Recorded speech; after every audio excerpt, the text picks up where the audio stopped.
Fine Veerendra, latest update ಅನ್ನ ಹೇಳ್ಕೊಂಡೇ ನಾವು ಈ ವಿಚಾರದ ಬಗ್ಗೆ ಚರ್ಚೆ ಮಾಡೋಣ. ನಾನು ಆಗ್ಲೇ ಹೇಳ್ತಾ ಇದ್ದೆ, ಈ ವಿಚಾರ ಅಂತೂ ಯಾವಾಗಲೂ ಪ್ರಸ್ತುತವೇ, ಎಲ್ಲಿವರೆಗೂ ಎರಡನೇ ಬಾರಿ ಸೆಕೆಂಡ್ ರೌಂಡ್ ಅಲ್ಲಿ ಸಂಪುಟ ವಿಸ್ತರಣೆ ಆಗೋವರೆಗೂ.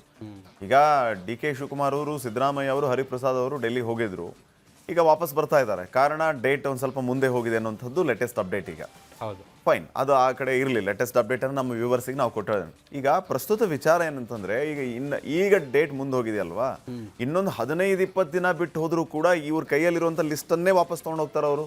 ಕರೆಕ್ಟಾ? ಕರೆಕ್ಟ್. ಈಗಿರುವಂಥ ಸ್ಟ್ಯಾಂಡ್ಗಳು 15-20 ದಿನ ಬಿಟ್ಟಾಗಲಿ, 1 ತಿಂಗಳಾದ್ಮೇಲೆ ಅದೇ ಇರುತ್ತೆ. ಈಗ ಬಣ ಅಂತ ನಾವು ನೋಡ್ತಾ ಇದ್ದೀವಿ. ಡಿ ಕೆ ಶಿವಕುಮಾರ್ ಬಣದಲ್ಲಿ ಯಾರು ಮಂತ್ರಿಗಳಾಗ್ತಾರೆ, ಸಿದ್ದರಾಮಯ್ಯ ಬಣದಲ್ಲಿ ಯಾರು ಮಂತ್ರಿಗಳಾಗ್ತಾರೆ, ಯಾರ ಪರವಾಗಿ ಯಾವ ಕಾರಣಕ್ಕಾಗಿ ಲಾಬಿಯನ್ನು ಮಾಡ್ತಾ ಇದ್ದಾರೆ, ಎಲ್ಲ ವಿಚಾರಗಳು ಅವಾಗಲೂ ಕೂಡ ಪ್ರಸ್ತುತ ಆಗಿರುತ್ತೆ. ಸೊ ಈಗ ಒಂದು ಹೆಜ್ಜೆ ಮುಂದೆ ಹೋಗಿ ಇನ್ನೊಬ್ಬರು ನಮ್ಮನ್ನ ಉಪಮುಖ್ಯಮಂತ್ರಿಯಾಗಿಯನ್ನು ಮಾಡಿ ಅಂತ ಹೇಳ್ತಿದಾರಂತೆ. ಇದು ಈಗ ಭಾರಿ ಚರ್ಚೆ ಆಗ್ತಾರಂತ ವಿಷಯ. ಹರಿಪ್ರಸಾದ್ ಅವರನ್ನ ಉಪಮುಖ್ಯಮಂತ್ರಿ ಮಾಡೋದಕ್ಕೆ ಸಿದ್ದರಾಮಯ್ಯ ಅವರು ಸಪೋರ್ಟ್ ಮಾಡ್ತಿದ್ದಾರೆ ಅನ್ನೋಂಥ ವಿಚಾರವನ್ನು ಕೇಳ್ಪಟ್ವಿ. ಆದರೆ ಡಿ ಕೆ ಶಿವಕುಮಾರ್ ಅವರಿಗೆ ಇದು ಸುತಾರಾಮ್ ಒಪ್ಪಿಗೆ ಇಲ್ಲ, ಮತ್ತೊಬ್ಬ ಉಪಮುಖ್ಯಮಂತ್ರಿ ಅಗತ್ಯ ಇಲ್ಲ ಅನ್ನೋಂಥ ಮಾತನ್ನು ಹೇಳ್ತಿದ್ದಾರಂತೆ. ಏನು ನಡೀತಾ ಇದೆ, ಏನು ಹೇಳಿದ್ದಾರೆ ಗೋವಿಂದಣ್ಣ?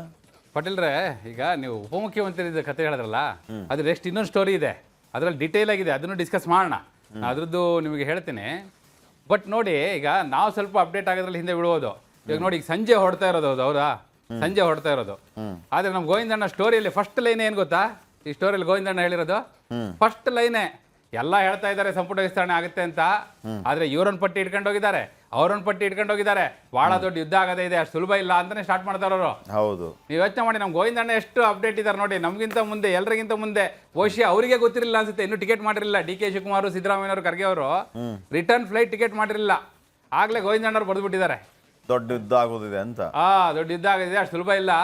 ಈಗ ಹೋದ ಕೂಡಲೇ ಹಿಂಗೆ ಪಟ್ಟಿ ಫೈನಲ್ ಮಾಡ್ಕೊಂಡ್ ಬಂದ್ಬಿಡಲ್ಲ, ಎಲ್ಲ ಹೇಳ್ತಿದ್ದಾರೆ ಸಂಪುಟ ವಿಸ್ತರಣೆ ಆಗುತ್ತೆ ಅಂತ. ಇದು ಅಪ್ಡೇಟ್ ಅನ್ನೋದಕ್ಕಿಂತ, ಯಾಕಂದ್ರೆ ಈಗ ನೋಡಿ, ನೀವೇ ಹೇಳ್ತಾ ಇದ್ರಿ, ಈಗ ಇಷ್ಟೆಲ್ಲ ಬೆಳವಣಿಗೆ ಆಗೋದಕ್ಕಿಂತ ಮುಂಚೆನೆ ಗೋವಿಂದಣ್ಣ ಅವರು ಬರೆದು ಬಿಟ್ಟಿದ್ದಾರೆ ಅಂತ ಹೇಳಿ. ಸಿಕ್ಸ್ ಸೆನ್ಸ್ ಅವ್ರಿಗೆ, ಇಂಟ್ಯೂಷನ್ ಭಾರಿ ಜೋರಿದಾರ ಅವರು. ಆ ಇಂಟ್ಯೂಷನ್ ಇಂದಾನೆ ನಮಗೆಲ್ಲ ಇಷ್ಟೆಲ್ಲ ಮೂಲಗಳು, ಸುದ್ದಿಗಳೆಲ್ಲ ಬರೋದು ಪಾಟಿಲ್ರೆ, ಅಲ್ಲಿಂದಾನೆ ಅಂತ. ಈಗ ಅದೇ ಇಂಟ್ಯೂಷನ್ ಇಂದ ಲಿಸ್ಟ್ ಎಲ್ಲ ಕೊಟ್ಟಿದಾರಲ್ಲ ಅವರು. ಅಲ್ಲಿ ಸಿದ್ದರಾಮಯ್ಯನವರ ಜುಬ್ಬದ ಜೋಬಲ್ಲಿರುವ ಲಿಸ್ಟು, ಡಿ ಕೆ ಶಿವಕುಮಾರ್ ಅವರ ಶಾಲಿನ ಕೆಳಗಿನ ಜೋಬಿನಲ್ಲಿರುವ ಲಿಸ್ಟು ಎಲ್ಲ ತಗೊಂಡ್ಬಂದು ನಮ್ಮ ಕೈ ಕೊಟ್ಬಿಟ್ಟಿದ್ದಾರೆ ಅವರು. ನಾವು ಅದನ್ನು ತೋರಿಸ್ಬಿಟ್ವಿ ವಿತ್ ಫೋಟೋ. ಏನು ಪಾಟಿಲ್ರೆ, ಆ ಲಿಸ್ಟಲ್ಲಿ ಇರೋ ಪ್ರಕಾರ ಈಗ ನೋಡಿ, ಅಲ್ಲಿ ಕೊಟ್ಟಿರೋ ಲಿಸ್ಟಲ್ಲೂ ನೀವು ಕಂಪ್ಯಾರಿಟಿವ್ಲಿ ನೋಡಿದ್ರೆ ಅವ್ರು ಎಷ್ಟು ಚೆನ್ನಾಗಿ ಮಾಡಿದ್ದಾರೆ ಅಂದರೆ ಲಿಸ್ಟು ನೋಡಿ. ಈ ಕಡೆ ಬಿ ಕೆ ಹರಿಪ್ರಸಾದ್ ಸಿದ್ದರಾಮಯ್ಯವ್ರ ಲಿಸ್ಟಲ್ಲಿ, ಆ ಕಡೆ ಡಿ ಕೆ ಶಿವಕುಮಾರ್ ಲಿಸ್ಟಲ್ಲಿ ಮಧು ಬಂಗಾರಪ್ಪ. ಏನು ಸಾಮ್ಯತೆ ನೋಡಿ, ಇವರು ಈಡಿಗ ಸಮುದಾಯ. ಕರೆಕ್ಟ್. ಸೊ ಅಂದ್ರೆ ಈಡಿಗ ಸಮುದಾಯದಿಂದ ಒಂದ್ ಕಡೆ ಬಿ ಕೆ ಹರಿಪ್ರಸಾದ್ ಕಾಂಪಿಟೇಷನ್ ಇದ್ರೆ, ಸಿದ್ದರಾಮಯ್ಯ ಲಿಸ್ಟಲ್ಲಿ ಅವ್ರು ಇಟ್ಕೊಂಡಿದ್ರೆ, ಇವರು ಅದಕ್ಕೆ ಪ್ರತಿಯಾಗಿ ಮಧು ಬಂಗಾರಪ್ಪ ಹೆಸರು ಇಟ್ಕೊಂಡಿದ್ದಾರೆ ಅಂತೇಳಿ. ಮತ್ತಲ್ಲಿ ನಿಮಗೆ ಮತ್ತೆ ಇನ್ನು ಮುಂದೆ ನೋಡ್ತಾ ಹೋದ್ರೆ ನಿಮಗೆ ಜಿಲ್ಲಾವಾರು ಪಟ್ಟಿನೂ ಕೊಟ್ಟಿದ್ದಾರೆ. ಈಗ ನೀವು ಬೆಳಗಾವಿಗೆ ಬನ್ನಿ, ಅಲ್ಲಿ ನೋಡಿ ಒಂದ್ ಕಡೆ ಅಶೋಕ್ ಪಟ್ಟಣ ಹೆಸರಿರುತ್ತೆ ಸಿದ್ದರಾಮಯ್ಯ ಲಿಸ್ಟಲ್ಲಿ, ಈ ಕಡೆ ಸೌದಿ ಅವ್ರದ್ದು ಲಕ್ಷ್ಮೀ ಹೆಬ್ಬಾಳ್ಕರ್ ಹೆಸರಿರುತ್ತೆ. ಅಂದ್ರೆ ಆ ಜಿಲ್ಲಾವಾರು ಪಟ್ಟಿ ಇದೆ. ಅಂದ್ರೆ ಕಾಂಪಿಟೇಷನ್ ಹಂಗೆ ನಡೀತಾ ಇದೆ ಇಬ್ಬರ ನಡುವೆ ಅನ್ನೋದು. ಈಗ ಇದು ಎಲ್ರಿಗೂ ಗೊತ್ತಿರೋಂಥದ್ದೇ. ಅವ್ರ ನಿಷ್ಠರಿಗೆ ಟಿಕೆಟ್ ಅಂದರೆ ಮಂತ್ರಿ ಮಾಡಲಿಕ್ಕೆ ಪ್ರಯತ್ನ ಮಾಡುವಂಥದ್ದು. ಈಗ ಟಿಕೆಟ್ ಅಂತಲೇ ಯಾಕೆ ಬಂತಂದರೆ, ಇಲ್ಲಿ ಹೋಗಿರೋ ಟೈಮಲ್ಲೇ ಪಾಟೀಲ್ರ ಮತ್ತೊಂದು ನಡೀತಾ ಇದೆ. ಈ ಪರಿಷತ್ ಟಿಕೆಟ್ದು ಕೂಡ ಫೈನಲ್ ಆಗಬೇಕಾಗಿದೆ. ಯಾವುದು, ಈಗ 5 ಜನ ನಾಮನಿರ್ದೇಶಿತರನ್ನ ಈಗ ಮಾಡಬೇಕಾಗಿದೆಯಲ್ಲ, ಅದು ಕೂಡ ಫೈನಲ್ ಮಾಡಬೇಕಾಗಿದೆ. ಅದಕ್ಕೂ ಹೋಗಿದ್ದಾರೆ ಜೊತೆಗೆ. ಅದ್ರ ಮಧ್ಯದಲ್ಲಿ ಈ ಮಂತ್ರಿ ಸ್ಥಾನದ್ದು 6ನೇ ತಾರೀಕಿಂದ ಅಧಿವೇಶನ ಇರೋದ್ರಿಂದ 20 ಖಾತೆಗಳದ್ದು ಉತ್ತರ ಕೊಡೋರು ಯಾರು? ಅಧಿವೇಶನ ಬಂದ್ಕೊಳ್ಳೆ ಪ್ರಶ್ನೆಗಳು ಬರುತ್ತಲ್ಲ, ಸದನದಲ್ಲಿ ಪ್ರಶ್ನೆ ಕೇಳಿದಾಗ ಅದಕ್ಕೆ ಉತ್ತರ ಕೊಡೋರು ಯಾರು? ಆ ಇಲಾಖೆಗಳದಕ್ಕೆ ಉತ್ತರ ಕೊಡಲೇಬೇಕಲ್ಲ. ಈಗ ಯಾರು ಕೊಡಬೇಕಾಗುತ್ತೆ ಅಂದರೆ 20 ಇಲಾಖೆಯದ್ದು ಮುಖ್ಯಮಂತ್ರಿಯೇ ಕೊಡಬೇಕಾಗುತ್ತೆ. 20 ಇಲಾಖೆಯದ್ದು ಮುಖ್ಯಮಂತ್ರಿ ಕೊಡ್ಲಿಕ್ಕೆ ಸಾಧ್ಯವಾ? ಆ ಕಡೆ ವಿಧಾನ ಪರಿಷತ್ತಲ್ಲೂ ಕೊಡಬೇಕು, ಈ ಕಡೆ ವಿಧಾನಸಭೆಯಲ್ಲೂ ಕೊಡಬೇಕು. ಹಾಗಾಗಿ ಅನಿವಾರ್ಯತೆ ಇತ್ತು ಮಾಡೋದು. ಬಟ್ ನೋಡಿ ಎಷ್ಟರ ಮಟ್ಟಿಗೆ ಅಲ್ಲಿ ಶೀತಲ ಸಮರ ಇದೆ ಅಂದರೆ, ಅಲ್ಲಿಯ ಮೂಲಗಳೇ ಹೇಳ್ತಿರೋದು, ಇದು ದಿಲ್ಲಿಯ ಮೂಲಗಳೇ ಹೇಳ್ತಾ ಇರೋ ಪ್ರಕಾರ, ಕೋಟ್ಲಾ ಮಾರ್ಗದಲ್ಲಿರುವಂಥ ಇಂದಿರಾ ಭವನದ ಕಚೇರಿಯ ಮೂಲಗಳು ಗೋವಿಂದಣ್ಣರಿಗೆ ಏನು ಹೇಳಿದೆ ಅಂದರೆ, ದಿಲ್ಲಿಯಲ್ಲಿ ಇಲ್ಲ ಅಷ್ಟು ಸುಲಭವಾಗಿ ಕಾಣಿಸ್ತಾ ಇಲ್ಲ. 17ನೇ ತಾರೀಕು ನೈಟ್ ರಾಹುಲ್ ಗಾಂಧಿ ಅವರು ಬರೋದು.